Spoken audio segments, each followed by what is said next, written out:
Hi F2Pers, it's Goodfellow from F2P.com, and today we are taking a look at Neverwinter from Perfect World.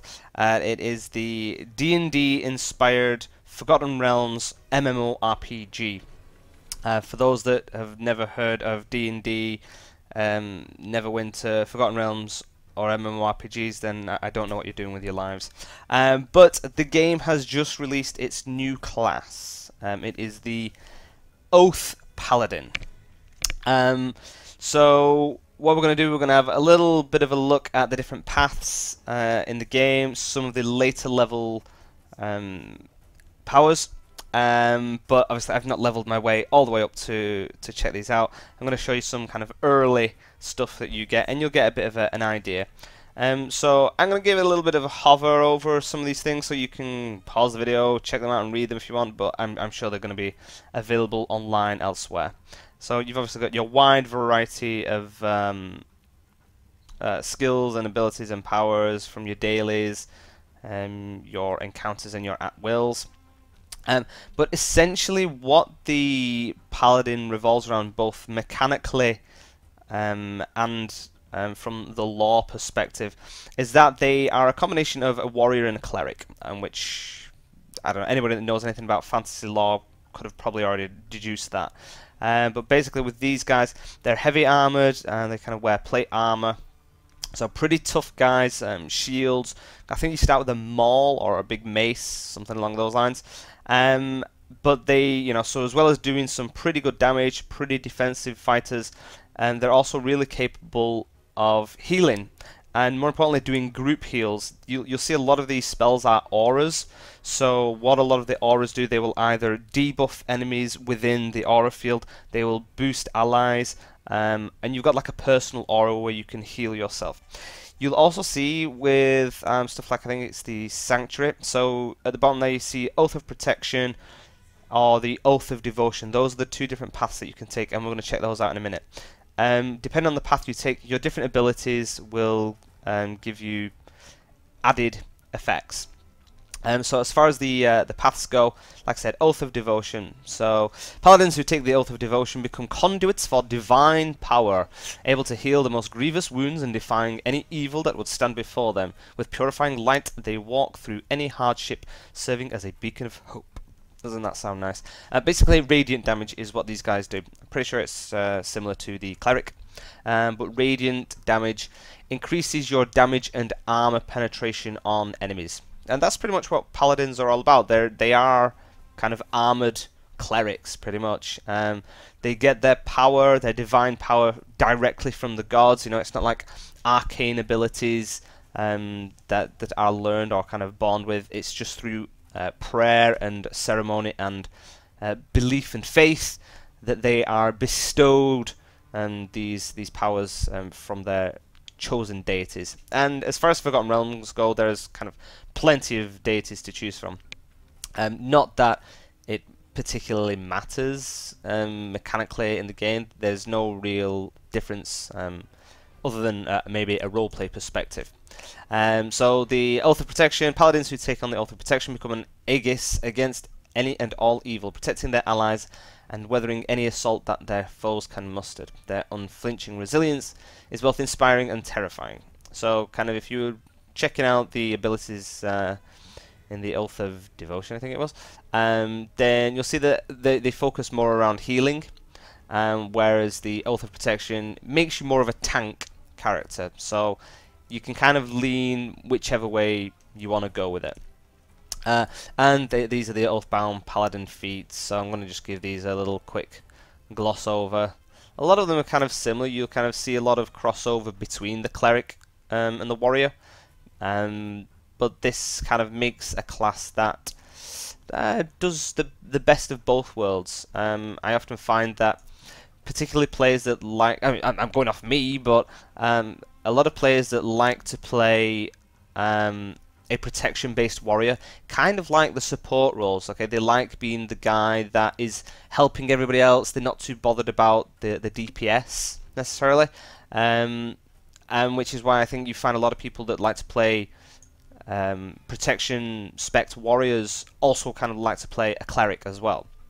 So again, the Paladin kind of it lets you do both. You're not as squishy as a normal cleric, but obviously you can't churn out quite as much healing benefits as well. But as I said, the auras really kind of make and break this class. I don't know why I said break, but yeah, they kind of really define it. That's going to be the most interesting aspect for most people, and we get to have a little glimpse of how it works in the early mechanics. So I've already done a little bit of leveling, got out of the tutorial mode, tried out, got some new powers, and we're gonna check it out. So first and foremost, by hitting Shift key, that triggers my tactical abilities. So as you can see, that is my aura that is cast, and when I let go of Shift, it disappears.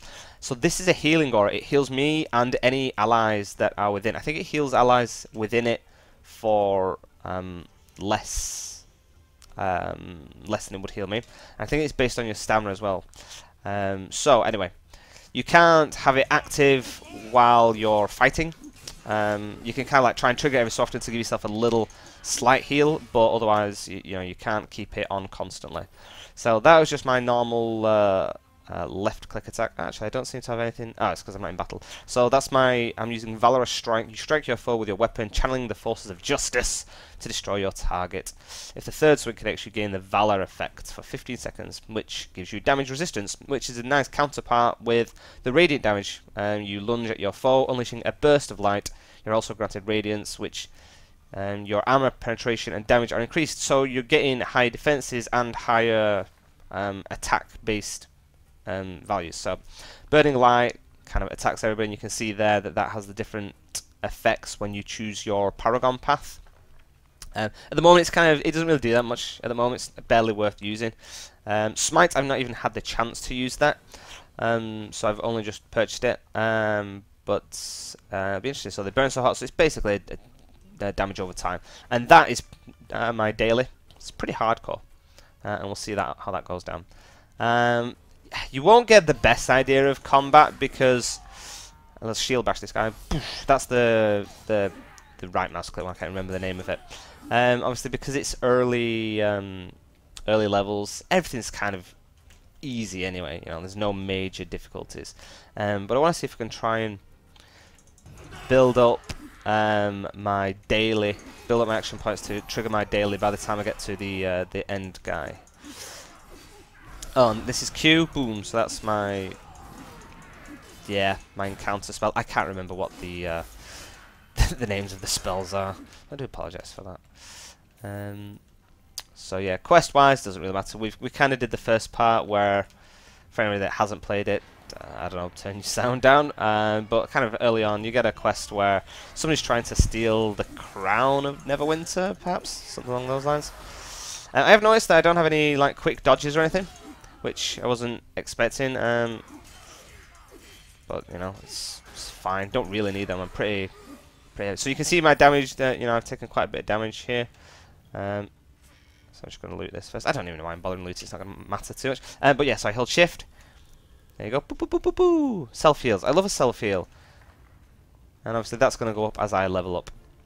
Honor Ria. Okay, so I'm pretty sure I'm not going to be able to trigger my action points, but that's fine. We'll see. When I did the starting quest that took me under Neverwinter into the throne room or wherever it was. See, so I can back off now. I can get some heals, and you know, as long as I kind of keep strafing and keep away, which is good when they're doing like targeted attacks on the floor and stuff. You know, so stuff that takes some time to cast. There you go. Yeah, so once I kind of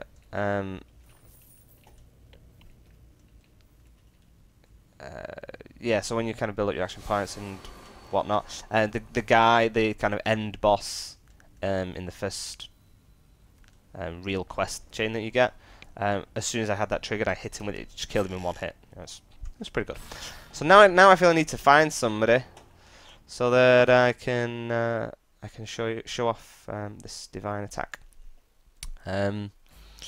So So as far and I'm kind of running around with my commoner clothes on. Let's take my commoner clothes off. I can't remember to get to, P for profile character. Okay, so let's get rid of these. Ah!